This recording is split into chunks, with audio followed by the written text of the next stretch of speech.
Let's see if I can still do this. What's going on, team? Proof here, and today I have for you an oldie but goodie, which is my recruit report. And for those that are unfamiliar, or you may have forgotten because it's been a while, recruitment reports are where I sit down and talk about Spike Brothers cars as we get them, and kind of give my first impressions about them, and kind of give some thoughts and things for you to think about as you use them yourself. And I haven't done it in a while because I really haven't been interested in V-era stuff. That's why you didn't see him for the previous wave of V-Clan selection stuff, like Dudley Lucifer and all those cards. So when the new stuff came out, the most recent stuff that I'm going to be showing here came out, I thought about it. I wasn't sure if I was going to play about it, or wasn't sure if I was going to play it, and then I thought about it some more, and I was like, you know what, let's go ahead and give it a shot, and I really enjoyed it. So I figured if I enjoy it, then other people may enjoy it as well, so I wanted to give my thoughts and opinions on it, which is let us here. So I'm going to talk about the 3 Dudley cards we received in this clan selection. And I'm also going to talk about the heal because there's some implications going on there. And I'm going to start at the grade 3 and work our way down, because I figure if I talk about Dudley Emperor first, it'll make some more sense as I go through the other cards. So let's go ahead and hop into it. So we have the big boy, Demonic Lord Dudley Emperor. And the way I do these, I talk about, I read through the skill, and then I talk about the first skill and the implications there, and then the second skill if they have it and the implications there. So Dudley Emperor says auto, when this unit attacks from Vanguard or when it's rode upon, counterblast 1, search your deck for up to 1 grade 2 or greater card with Dudley in its card name, call to an open rearguard circle and shuffle your deck, and then choose one of your Vanguards and it gets plus 10,000 power until the end of turn. And then the second skill says auto on Vanguard or Rearguard. When your Rearguard attacks, if you have a Vanguard with Dudley in its card name, that Rearguard gets plus 5,000 power to the end of that battle, and at the end of that battle, put that Rearguard on the bottom of your deck. So there's a lot going on here, and Dudley Emperor is very much so a self-contained card in that it does a whole lot by itself and kind of facilitates the offense through the rest of the cards. So for the first skill, when it attacks or when it's rode upon, you can counterblast 1 and then call a grade 2 or greater Dudley, which means you can call another Dudley Emperor, a Dudley Lucifer, a Dudley Mason, which we're going to talk about in a little bit, or a Dudley Daisy, which is from the previous clan selection support. So you have 4 viable targets to choose from, and more likely than not, you're going to choose Dudley Daisy because he has an ability that when he comes into play, you can counterblast 1 and call a non-grade 2 Dudley to a circle. That helps you generate 5 attacks, because if you have Dudley Emperor as your Vanguard or on the rear guard, well, in this case as a Vanguard, you attack with the other rear guard, attack with rear guard B, and through the second skill they go to the bottom, and then you attack with Dudley Emperor, counterblast 1, call Davy does his skill, call something else out to the opposite side. So that helps you get 5 attacks off for the cost of counterblast 1. And then if one of the cards you call is Dudley Lucifer, you can get a counter charge through his when placed through an effect ability. So there's some combo potential here through the Dudley cards themselves, which leads to some really cool synergies in my opinion. And then it allows you to get 10,000 power to the Vanguard, so it's like a break ride ability, but also operates when it attacks. So it allows you to have power on your Vanguard circle without committing a force marker to it, which is, in my opinion, very important, because since this, as you can see, it can't really combo well with Rise and Nova, which means you don't have the ability to easily pass forces around because you don't have Bull Spike in your deck, for example. So it allows you to freely put your force circle, or put your force marker, if it's a force 1, if you want the power, on a rear guard circle, and then those can attack with the additional power. And to me, that's important. And then as for the second skill, it helps enable your first skill, because it allows when your rear guards attack, they go back to the bottom of the deck. That way you have an open circle for the first ability to call something to, and to get some power as well. So it's kind of like combining Bad and Dragger with Dudley Emperor, or like old Bad and Dragger with old Dudley Emperor cobbled together into one card. That's why I said it's a self-contained card, because it really does a lot by itself to give you some good offense. So you put 2 rear guards on the front row like I talked about before, you attack with those, call out, do the combo stuff and things. The important part here is that the rear guard that attacks doesn't need to have Dudley in its card name. So if you're playing things like Juggernaut Maximum, Bracky, so on and so forth, those can exist in the front row and attack for additional power, and then they can tuck themselves back to the bottom to free the space up for your future Dudley calls. And that, to me, that's really important, because even though the deck is kind of telling you to play Dudleys in it, there's still some space in there to maneuver to have some non-Dudley pieces going on in there for you. And I've been playing the deck, and I really have enjoyed playing Juggernaut Maximum in here, because he gets that free power and then just adds on additional power on top of it via Dudley Emperor, and then it can go back to the bottom to be called later if the opportunity presents itself. A couple of things I wanted to note for the second ability is that since it activates on your rear guard, it means that if you have a Dudley Emperor on your vanguard and you have a Dudley Emperor on your rear guard, those combo up together to give all attacking units plus 10,000 power as opposed to plus 5,000 power, and it continues to stack for other subsequent Dudley Emperors you have. So by happenstance, if you have 4 Dudley Emperors between vanguard and rear guards on the board, all of your attacking units get plus 20k as long as 4 Dudley Emperors still exist on the board as unit attacks. And the other thing I wanted to mention is that since it operates on rear guard circle, there are ways for you to get a Dudley Emperor on your rear guard circle on your grade 2 turn, either through Rorna or through Dudley Daisy, as I've talked about before. And then through there, you can attack, and all of your attacking units will get the plus 5,000 power as long as your vanguard is a Dudley. And then they can go back to the bottom, which is important for you to have that aggression going forward.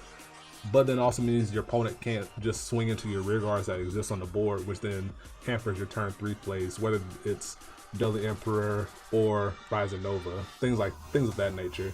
Because if there's no rear guards that exist, your opponent has to attack vanguard if they want to attack. So that means they have to give you the counter blast for your future plays if they choose to attack that turn. So to me, it's a really cool way that it's been put together for you to have this flexibility of offense and defense all coming together. And the calls themselves are not from hand via his first skill, so it allows you to save some hand and have some combos there. So you're not required to have pieces in hand to be able to put forth that aggression. So that's a lot. That's all I really wanted to say on Dudley Emperor. There's some minor premium implications, because you can put it into like your Dudley, if you have a Dudley centric premium deck, you can combine it with Dudley Geronimo, which is basically what Dudley Emperor kind of is in terms of skill. So you can combo those all up together and have all your attacking units get power and stuff and things. I don't know if it's really viable. I don't know a ton about premium, but I imagine that that particular deck wouldn't be very viable. All right, so let's move on to the next card, which is Dudley Mason, and his skill says auto on rear guard. If this unit's attack hits, if you have a vanguard with Dudley in his card name, cause counterblast 1 and put this unit on the bottom of your deck. Choose up to 1 non-grade 2 card with Dudley in his card name from your hand, call it to rear guard circle. And then auto, when this unit is put into your deck from rear guard during your turn, choose one of your units and move all of your force markers from your circles to the circle that unit is on. And in my mind, Dudley Mason is the worst of the 3 Dudley support cards received, because it's the most clunky of them. So for the first ability, it has to hit. You need to have a Dudley in your hand to replace it with if you choose to pay for the skill, and he doesn't draw you a card to replace the card that you're calling, so you lose a card in hand, which might be relevant in the context of V era and trying to keep as many cards in hand as possible. But then since it also costs a counter blast, it can also impede with Dudley Emperor, it can impede with Dudley Lucifer, it can impede with Dudley Daisy. So even if it does hit, you may not be in a position to use it, so you can't really get benefit from the on hit. So it's just like a vanilla unit anyhow. So it's in that weird position to, you can maybe fish some cards out of your opponent's hand for guarding, which is pretty good, which is probably the best case scenario for it. But then if it does hit, you may not be able to benefit from the on hit, because it just doesn't do a whole lot in the context of the game, in my opinion. That's where it's kind of clunky. But the second skill is great when you combine it with Dudley Emperor, because it can very easily get back to the bottom of your deck, and then you can slide the force markers over to another unit, which makes your first Dudley Emperor turn pretty potent, because you can go Dudley Mason, tuck it to the bottom, slide the force marker over, go with unit B, and then you can go with Dudley Emperor, call out Daisy calls out something else, and then you can go from there. And that's where it gets kind of fun, in my opinion. That's where Dudley Mason shines. It also shines because it gives you a Dudley name, because then it allows you to go for the turn 2 combo. If you have Aurora, call out Dudley Emperor to trigger his second ability for having a Dudley Vanguard to then get the power and tuck things back to the bottom and get the free aggression off that way. And that's, to me, that's where it most shines, being the Dudley name, and then just getting that little cheeky poke in with if you're on Dudley Emperor, and then you can tuck it back to the bottom. If you're on Dudley Lucifer, it gets kind of awkward because if it doesn't hit, it kind of just sits there unless you make it the target for Dudley Emperor's Vanguard ability, which probably you have to do in that case if you're trying to aim for it. So it's the most clunky and, in my mind, the worst of the 3 cards, but feel free to correct me down below and let me know what you think about them. But those are my impressions and feelings about after playing some games with it. And then for the last card of the Dudley support, that is, we have Dudley Daisy.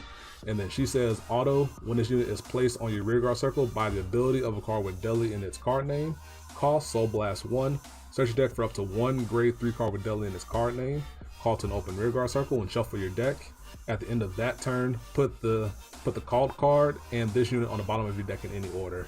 So this gives you another piece that allows you to get some turn 5, well, not some turn 5, get some 5 attack chains going off with Dudley Emperor. So do the first 2 attacks, attack with Emperor, and then instead of calling Davy out, if you have no counter blast to use, you can call Daisy out and then Soul Blast 1, call out a Dudley Emperor or Dudley Lucifer from your deck to the other rearguard circle, since both will be open through Dudley Emperor. And in my mind, like, that's incredible value because you can just get the 2 units out there for no cost from hand. And then since they're going to be going back anyway via Dudley Emperor's skill, Dudley Daisy just lets you do it anyway since they're both going back anyhow. You can also call Daisy to the back row as a temporary booster and then call out something in the front row if you combine it with Davy into Daisy into another unit onto the board. So you can get 3 units on the board, one of which is a booster, and then 2 front row units that can attack, which is really still pretty good. And since it allows you to put out some pretty good tempo for a really low cost, to me it makes it a really good support card, and it's probably like one of the crux of your main plays for the Dudley deck going into the future. And then I'm guessing if you're thinking about premium implications, you can combine Dudley Daisy if you're playing like maybe like a beatdown version and you have Agrius on the board. You can use Dudley Daisy as part of the buying costs for Agrius, draw a card, call her back out with another unit, and then Daisy can call something from deck out to your front row circle. That allows you to get multiple attacks off similarly in that fashion, but then you also have a Stride Vanguard in the process, and then you can recoup a card along with having triple drive. So it helps kind of mitigate the cost of Agrius just a little bit, even though the cards will go back to the deck afterwards anyhow. So yeah, those are my opinions on the 3 main Dudley cards. And then I do want to talk about briefly about our Heal Guardian, Precious Chill Girl Cameron. It's the same as every other Heal Guardian, just strictly made for spikes. But there are a couple implications because since it's a grade 3, that means it combos with Dexter, which is one of the previous support cards we got with Ryzen. And what he does, that if you have her in hand, you can play her on the board, call Dexter out, and then use Dexter's ability to absorb Cameron. And since she's a grade 3, it allows you to call out 2 grade 3s from your deck, which can help set up Ryzen Nova himself. It helps set up Dudley plays for Dudley Lucifer, things of that nature. So on top of being a really strong card, being a Heal Guardian, it allows you to set up other plays as well. So it allows you to get more value out of her outside of just being a heal trigger that you can check or having a card in hand that helps be an impressive defensive tool. It can help set up your offense via the likes of Dexter, which I think is really impressive. So yeah, that'll do it for the recruiting report. This is really fun to do again. I really hope you enjoyed, and I'll catch you next time. Peace. Be easy.